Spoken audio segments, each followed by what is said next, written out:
A igreja pode ter removido a ideia de reencarnação por influência de uma imperatriz. E o motivo não foi espiritual, meus amigos. Foi por medo. E quando você entende isso, você começa a questionar tudo que te ensinaram sobre vida, morte e salvação. Hoje você vai entender o que aconteceu dentro da igreja, lá nos primeiros séculos.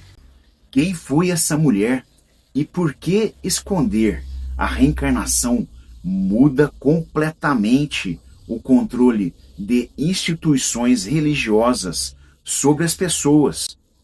Fica até o final aqui comigo, porque não vou te decepcionar. O que eu vou te mostrar não é só história, também é sobre você.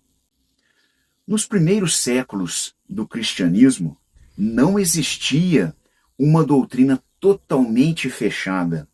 Havia diferentes correntes cristãs e algumas delas dialogavam com ideias como continuidade da alma. Pensadores como Orígenes de Alexandria, teólogo e filósofo da igreja primitiva, influenciado por Platão, falava sobre a pré-existência da alma e de seus ciclos de existência. Ou seja, a ideia de que a alma não começa antes do nascimento já estava em debate. Agora entra o ponto decisivo. Século IV, Império Bizantino. O imperador Justiniano I governava com mãos de ferro. Mas ao lado dele havia uma figura extremamente influente, Teodora, sua esposa. E aqui começa a parte mais delicada. Teodora não era apenas uma imperatriz. Ela tinha poder político real, influência direta nas decisões do império, inclusive religiosas. Registros como os de Procópio de Cesareia, historiador, mostram isso. E algumas interpretações indicam que ela tinha resistência a ideias como a continuidade da alma, responsabilidade além da morte e reencarnação. Agora pensa aqui comigo. Se a alma continua, não existe fuga. Você colhe o que plantou. Lei da ação e reação, mesmo após a morte. Agora, imagina o contrário. Se tudo acontece em uma única vida, ou a pessoa vive sem responsabilidade, ou passa a ser controlada pelo medo do inferno eterno. O jogo muda completamente.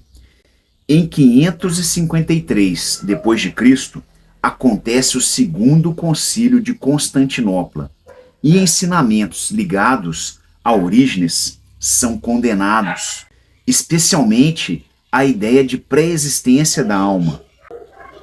O imperador teve influência direta nesse processo e dentro desse cenário existem interpretações de que Teodora também. Ela participou diretamente dessa pressão.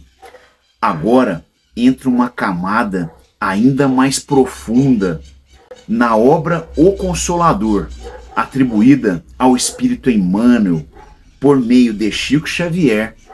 Existe uma interpretação sobre Teodora de que ela teria ordenado a morte de centenas de cortesãs para apagar o próprio passado e temia responder por isso em outra vida.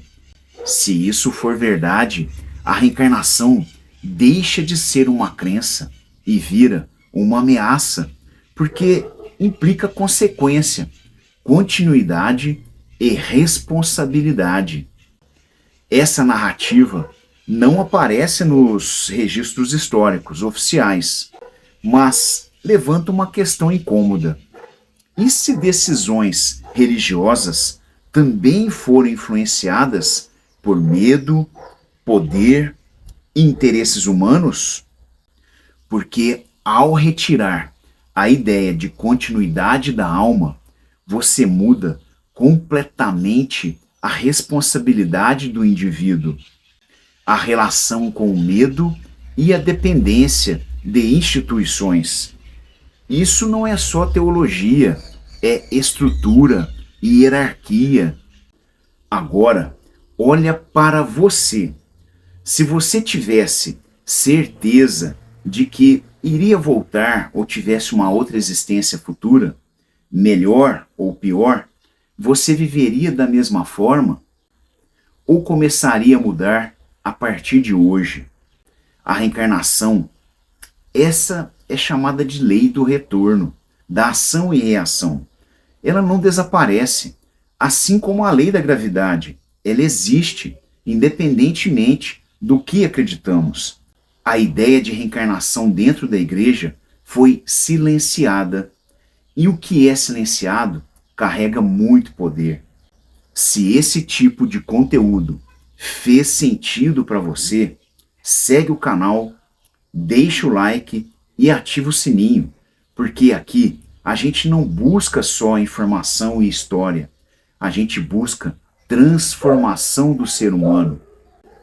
Agora, deixe aqui nos comentários, você acha que essa atitude na igreja do imperador de Teodora no século passado foi somente uma questão espiritual ou um interesse político?